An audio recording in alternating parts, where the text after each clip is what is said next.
Breaking news Chhattisgarh south అసుంజద్ ప్రాంతంలో పోలీసులకు నక్సలైట్లకు మధ్య ఎదురు కాల్పులు కొనసాగుతున్నాయి. నారాయణపూర్, దంతెవాడ, జగదల్పూర్, కొండగావ్ జిల్లాల డీఆర్జీ, ఎస్టీఎఫ్, సిఆర్పీఎఫ్ బృందాలు మావోయిస్టులను చుట్టుముట్టాయి. తెల్లవారుజాము నుంచి ఇరువైపుల మధ్య భారీగా కాల్పులు జరుగుతున్నట్టు తెలుస్తోంది. అయితే ఈ ఎన్కౌంటర్లో మావోలకు ఏ మేరకు నష్టం వాటిల్లింది అనే దానిపై స్పష్టత రావాల్సి ఉంది.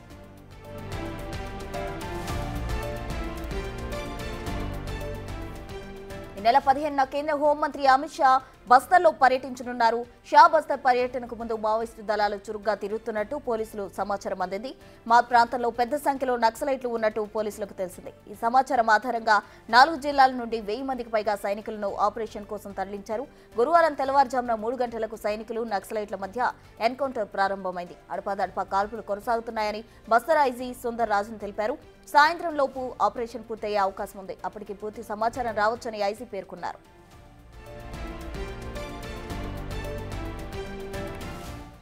ఛత్తీస్గఢ్ లో భద్రతా బలగాలు మావోయిస్టుల మధ్య ఎదురు కాల్పులపై మరిన్ని వివరాలు మా ప్రతినిధి భాస్కర్ అందిస్తారు.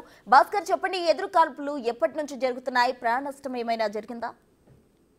ఎక్స్ప్రెస్ ఉన్న ఇప్పటికే ఛత్తీస్గఢ్, దంతెవాడ పరిసర ప్రాంతాల్లో కూడా ఒక్కసారిగా గత వారం రోజుల నుంచి కూడా ఈ యొక్క మావోయిస్టులకు పోలీసులు సైనిక బలగాల మధ్య కూడా ఒక్కసారిగా ఎదురుకాల్పులు జరుగుతున్న నేపథ్యం ఉంది. ఇటీవల కాలంలో అంటే ఈ నెల 15న కేంద్ర హోంశాఖ మంత్రి అమిత్ షా పర్యటన చేయనున్న నేపథ్యంలోనూ ఆయన కోసం ప్రత్యేకంగా బలగాలు కూడా అడవులు మొత్తం జల్లడబడుతున్న నేపథ్యం ఉన్నట్టు తెలుస్తా ఉన్నది. మొత్తానికి అయితే గడిచినటువంటి ఈ జనవరి నుంచి కూడా ఇప్పటి వరకు కూడా మావోయిస్టులను సుమారు భారీ ఎత్తున కూడా మట్టబెట్టిన సైనిక భద్రతా సిబ్బంది మొత్తం పైచేయి సాధించుకుంటూ అడుగులు వేస్తున్న నేపథ్యం ఉంది. ఎన్నికల ముందు కూడా అక్కడ ఛత్తీస్గఢ్లో జరిగినటువంటి ఎన్నికల ముందు కూడా అక్కడ మొత్తం ఒక్కసారిగా ఉన్నటువంటి సిబ్బందితో కలిసి అంటే ఒక కేంద్రం, ఒక రాష్ట్ర సహాయ సహకారాలతోటి మావోయిస్టులు ఎరివేసేందుకు పూర్తిగా సహకరిస్తామంటూ అమిత్ షా అక్కడ గత ఎన్నికల పర్యటన సమయంలో మాటిచ్చిన నేపథ్యం ఉంది. అదే ఆ ఘాటుగా హెచ్చరించినటువంటి దానికి ధీటుగానే భద్రతా సైనిక సిబ్బంది మొత్తం కూడా 4-5 బృందాలుగా ఏర్పడటం, అక్కడ ఉన్న బెత్తర పైరస్ సహకారంతో మొత్తానికైతే మాత్రం మావోయిస్టులు అబుజ్మడ్ అడుగులు మొత్తం చుట్టుముట్టిన నేపథ్యం ఉంది. ఫలితంగా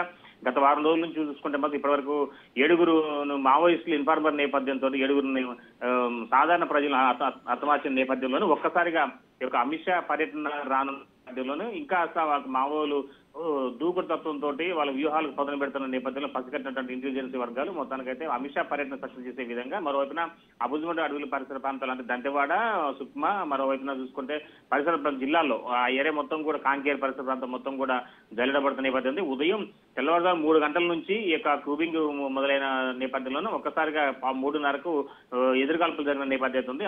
ఆ దాడుల్లో ఒక మావోయిస్ట్ మృతి చెందినట్టుగా సమాచారం ఉంది. ఇంకా మృతుల సంఖ్య పెరగొచ్చు అనే మాత్రం భద్రతా సిబ్బంది సుందర్ రాజన్ ఐజీ వెల్లడి చేసే అవకాశం ఉంది. మరోవైపున మాత్రం ఇంకా సాయంత్రం వరకు కూడా పూర్తి సమాచారం రావచ్చు. కానీ ఈ ఎదురుకాల్పుల సంఘటన విషయం కావచ్చు, మరోవైపున ఈ కూబింగ్ నిర్వహించిన దానికి సంబంధించి చూసుకుంటే మాత్రం ఇంకా ఈ రేపు వరకు కూడా కొనసాగే అవకాశం మెండుగా కనపడుతుందని తెలుస్తా ఉంది.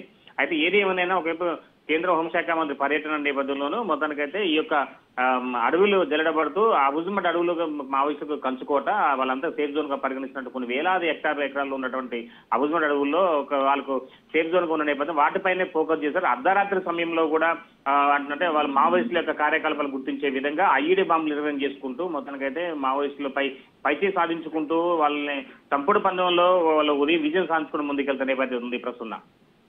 Right Bhaskar, thank you.